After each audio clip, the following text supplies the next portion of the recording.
Hello everybody, here we are in North America. We're going to be talking about the SPL. These videos are split up into two sections. European SPL Week 1, North America Week 1 SPL will be split up throughout the entire season. We're going to be releasing two videos, one for each region, talking about their SPL performances. So, we just had Week 1 of the SPL split. Let's get right into this. First game we're going to be talking about here, Eager versus Elevate.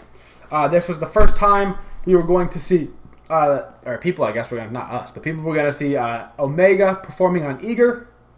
A lot of people curious to see how they would do going against a team that's probably considered to be bottom to the midway of the pack coming into the season. The new team, Elevate, the Challenger League team that has come up.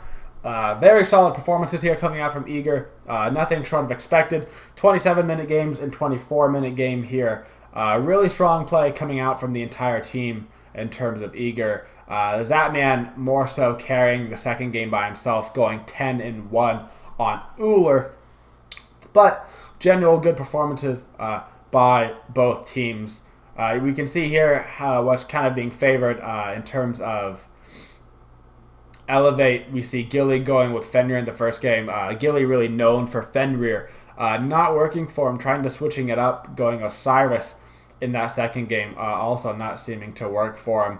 Mytheria going with the Assassins actually as well, and performing okay in the first game with Hunbats, but in the second game really not coming out with that Ratataskar. Ratataskar seems to be performing very poorly lately across both North America and Europe, which is an interesting little factoid for you. Sylvanas being picked up by Meyaki, and Ungrelike is taking Isis both games.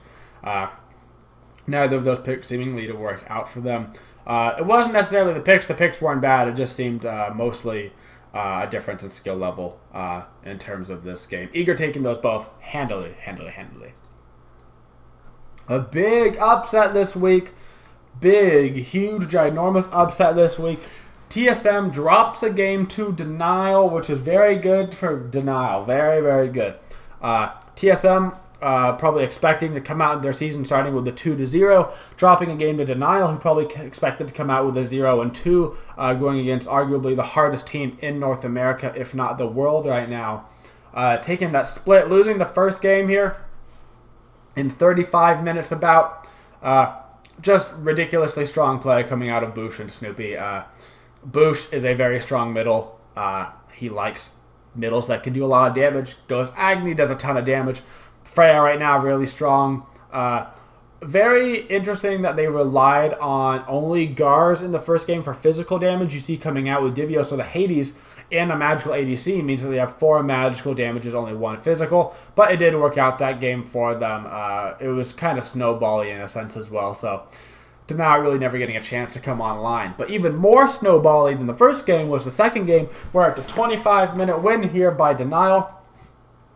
Shadow Q and Bronx Bombers going off, Mace going off, Walrus and Shing. Everybody was firing on all cylinders all at once.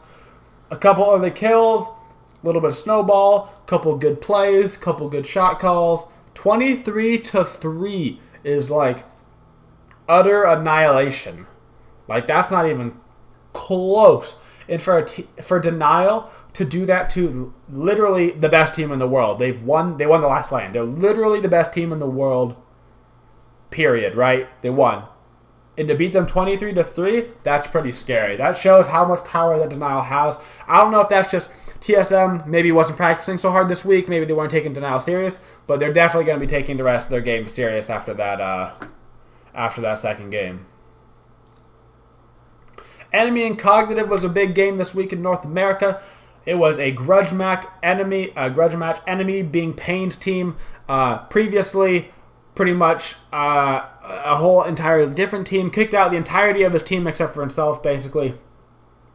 And refilled it with a new roster. Cognitive having DJ Pernicus, one of the guys kicked off of the previous enemy roster.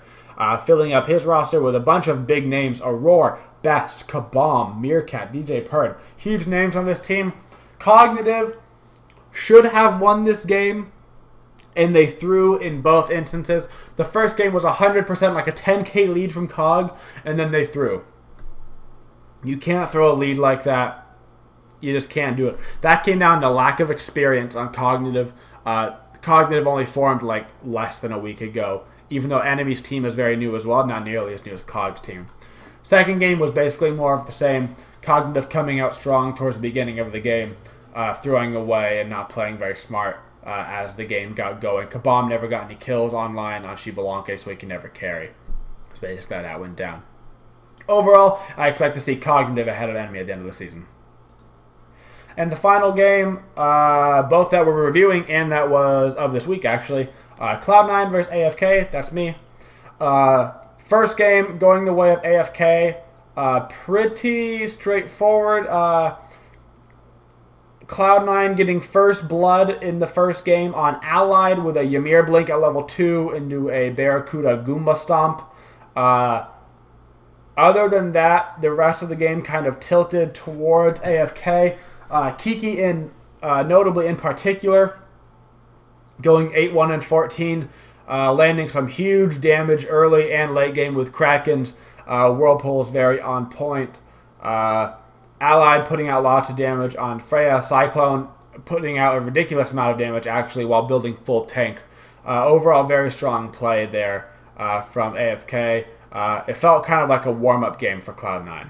The second game, on the other hand, almost the exact opposite in terms of Cloud9 comes out weaker at the beginning as AFK did in the first game. AFK getting a triple kill towards the start of the game, giving it towards mostly Allied and Weekend getting the kills. A throw by AFK towards the mid portion of the game, really spiking Cloud9 up. Cloud9 getting upwards of like a 9k lead in gold.